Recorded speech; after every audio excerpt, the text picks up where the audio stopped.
കേരളത്തിനകത്തും പുറത്തും വോളിബോൾ മത്സരങ്ങൾക്ക് മൈതാനങ്ങൾ ഒരുങ്ങിക്കഴിഞ്ഞാൽ കാണികളിൽ ഒരാളായി പാലാക്കാരനായ ജോസഫും ഉണ്ടാകും. പ്രായാധിക്യമൊന്നും വോളിബോളിനോടുള്ള ആവേശത്തെ തല്ലിക്കെടുത്തിയിട്ടില്ല.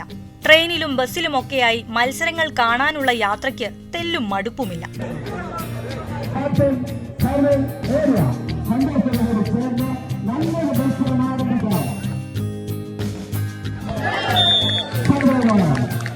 പാലാ ചേർപ്പുങ്കൽ പടിഞ്ഞാറേ വാരിക്കാട്ട് വീട്ടിൽ ജോസഫ് എന്ന ഈ 65-കാരൻ കഴിഞ്ഞ 35 വർഷമായി വോളിബോൾ മത്സരവേദികളിലെ സ്ഥിര സാന്നിധ്യമാണ്. മണർക്കാടുള്ള ഒരു പെട്രോൾ പമ്പിൽ ജീവനക്കാരനാണ് ജോസഫ്. മത്സര വിവരം അറിഞ്ഞാൽ അവധിയെടുത്ത് ഒരൊറ്റ പോക്കാണ് മത്സരം കാണാൻ. ഇന്നിപ്പോൾ കേരളത്തിലെ വോളിബോൾ മൈതാനങ്ങളിൽ ജോസഫ് ചേട്ടൻ എന്ന പേര് സുപരിചിതമാണ്. MM ജോസഫ് മെമ്മോറിയൽ വോളിബോൾ പാലായിൽ അഖിലേന്ത്യാ വോളിബോൾ അതുകൊണ്ടാണ് എനിക്ക് കളിയിലോട്ട് ഇൻട്രസ്റ്റ് തുടങ്ങിയത്.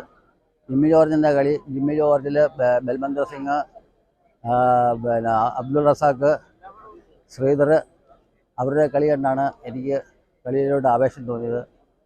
അന്നുപോലെ ഞാൻ കളി കാണാൻ പോകുമായിരുന്നു എല്ലായിടത്തും. അത് കഴിഞ്ഞ് ഒരു 10-25 വർഷമായിട്ടാണ് ഞാൻ വെളിയിലോട്ടൊക്കെ പോകാൻ തുടങ്ങിയത്. കേരളത്തിന് വെളിയിലോട്ടൊക്കെ പോകാൻ തുടങ്ങിയത്. കേരളത്തിലുള്ള എല്ലാ കളികളും ഞാൻ കാണും.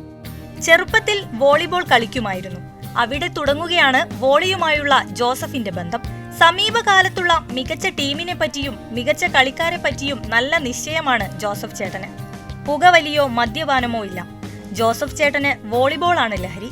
വോളിബോൾ മത്സരങ്ങൾ കാണാനായി തന്റെ ജീവിതം തന്നെ ഒഴിഞ്ഞു വെച്ചിരിക്കുകയാണ് ഇദ്ദേഹം.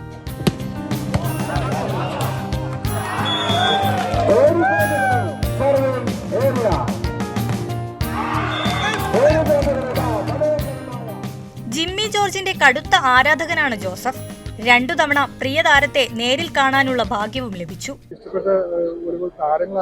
താരങ്ങൾ ആദ്യകാലത്ത് ജിമ്മി ജോർജ്, പിന്നെ ശ്രീധർ, പിന്നെ അബ്ദുൾ റസാഖ്, പിന്നെ ഹരിയാന എലക്ട്രിസിറ്റി ബോർഡിലെ ഓം പ്രകാശ്, അങ്ങനെയുള്ള പ്ലേയേഴ്സിനൊക്കെ, പിന്നെ ആന്ധ്രാപ്രദേശിൻ്റെ ശിവരാമന്, അങ്ങനെയുള്ള പ്ലേയേഴ്സ്, പിന്നെ ജോൺസൺ, KCBയിലെ ജോൺസൺ ജേക്കബ്, അങ്ങനെയുള്ളവരുടെ കളി അവരൊക്കെ നല്ല ഇഷ്ടപ്പെട്ട താരങ്ങളാണ്. ഇടുക്കിയിൽ നടക്കുന്ന മത്സരങ്ങൾ കാണാനും ബസ് പിടിച്ച് മല കയറി ജോസഫ് എത്തും. ഇടിവെട്ട് സ്മാഷുകൾക്കും ബ്ലോക്കുകൾക്കും ആവേശവും ആർപ്പുവിളികളും ഒന്നും ഉണ്ടാകാറില്ല.